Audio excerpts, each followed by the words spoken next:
customer experience is actually very, very similar, even if you visit in the Philippines or in the other countries in Southeast Asia. We also employ our proprietary S2U platform, which provides enhanced security. So essentially, the customer will only be able to authorize the transactions using their mobile device.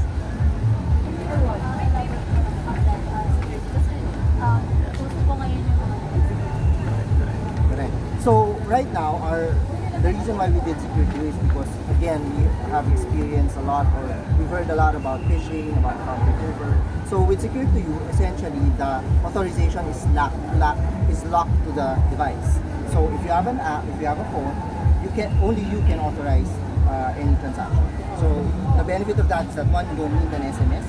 So even if you're abroad, you can authorize. Second is that even if somebody knows your credentials outside of your app, as long as you have the device, then no one can authorize it for you. So we hope that it prevents both account takeover and phishing. So one app, one device. Yes, one app, one device. For those account holders or those who want to do they have an option to go there back in the branch? Yes, they can. I think what we want to do is still have that good balance between physical and digital. So if you notice, I think Maybank is still considering opening branches, especially in the provinces. So we're really trying to expand our reach.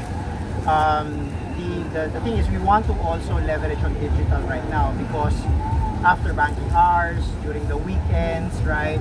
If you go abroad as well, so you won't have access to physical branches. So I think the next best thing is to do things over digital. So that's the reason why we really had to put a lot more enhancements and really push for this new mobile app. So it's really complementary to the physical experience. And again, it gives that sense of that layer of security. So in cases you have problems with your app or your account, you don't have to worry, where do I go, who do I contact. You can go to a branch and then talk about your concern, and then we can resolve it for you. At the same time, if the branch is closed and you suddenly need to pay or transfer, the app is there for you. Hi sir, question. RV from Maybank Ever. So can you walk us through some of the key features of the app? Do you have any top partnerships with other merchants that we can actually have your customers avail of this app?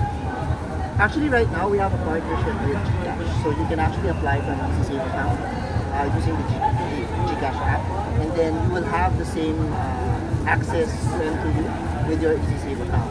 Now, I think in terms of partners, I'd like to say that we actually want to have one of the more robust biller network. We have over 600 billers in the country.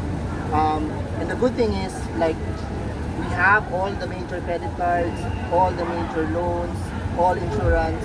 So I'd like to believe that the infrastructure of M2U now, especially with the new launch, is something that everybody can use. So if you go, for example, in SMOs, do you have also partnership, like if you want to go tap and pay using the app? No, not yet, but we are looking for partners in terms of our promotion. So we hope to launch that in the next 2 weeks. Last question, in terms of bills payment and payment through merchants, do you have any standard rates or charges, or is it free of charge? In some cases, there will be what we call a convenience fee. Yes, this is actually a standard rate charged by our biller partners for using the app, but in most cases, it's free. All right, thanks. What about PNBS, like say Grab, Pass, Joyride? That's actually one of the feature enhancements that we have in terms of linking your digital account with those applications. So this is actually more of a springboard to the future enhancements that we have to align with the group framework, which includes that debit pool capability for digital apps. That's great.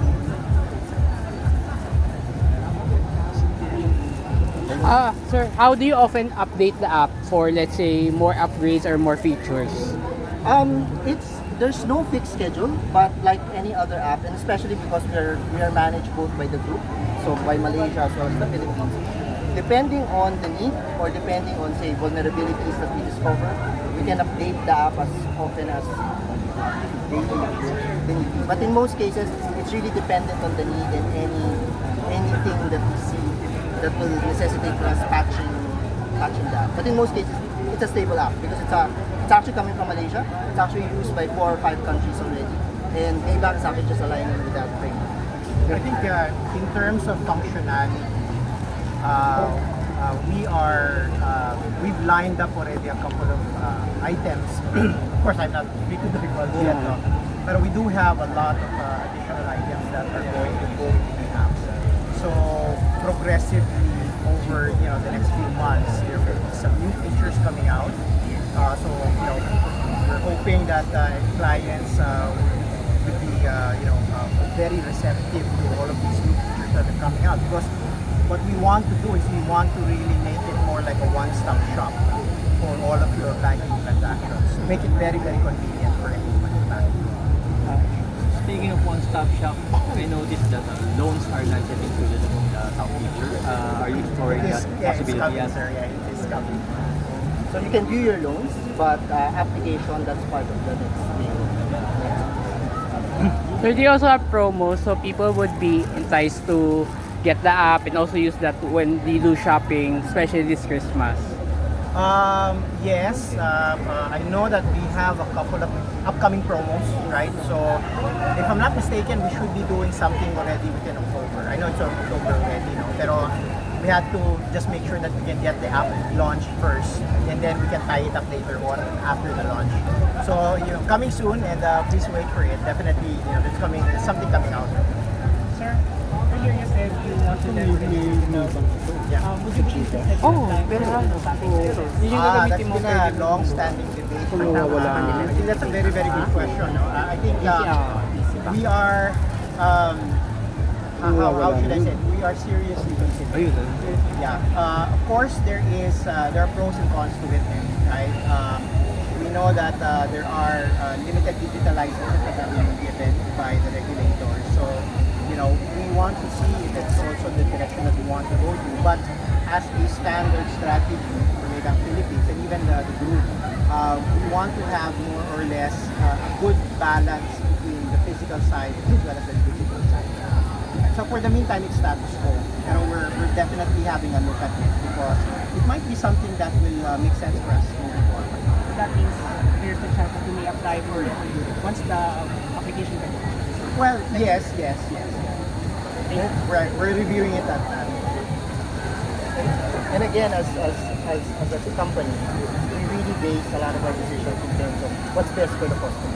So right now, our pulse has always been the customer still needs physical branches, both for familiarity as well as security. So right now we're balancing that. But if as with everything else, if there is a strong shift to digital, then it's something that we will consider. But so far, what are the pros and cons that you're seeing in case you apply for a digital bank? If you go purely digital, then that means that we will have to lessen. Wala sa easy save. Easy save. I guess it will be dependent on how we set it. Right? I think when Paolo we have to get the feedback from clients as well. We still want to do some transactions in the branches, right? Even if there's already going to be physical options. I think it's more the persona kasi of Filipinos, they also still are comfortable with face-to-face. They want to do transactions with somebody they can talk to. So it also depends on the maturity as well. Save plus. Clients. I think sooner or later, Save plus. like other developed countries naman, they really made a very smooth transition into the digital space. So I'm hoping the Philippines can more or less in the same track, right? So we follow definitely the policy for What the plans are now is, are you going to apply for a new license or basically conversion of the existing banking license? we haven't decided yet. I think that was what I was referring to, that we're actually considering. So it's being put up for review, and we're looking at pros and cons as well. Right? So ultimately the bottom line is we want to be where we can service our clients. Thank you. Sir, you have yung kasi sa GCash, di ba? Easy What save. will happen to that? Oh, continue. Magpapalit lang din ba siya ng name or is he same pa rin? Oh, no, it's still there. Still the same. Yeah, So, I think on our side it's really just the app. Yeah, I think all of our products remains the same. The experience is actually better, but it's coming from the existing framework. So with Easy Save, there shouldn't be any change, especially on the onboarding.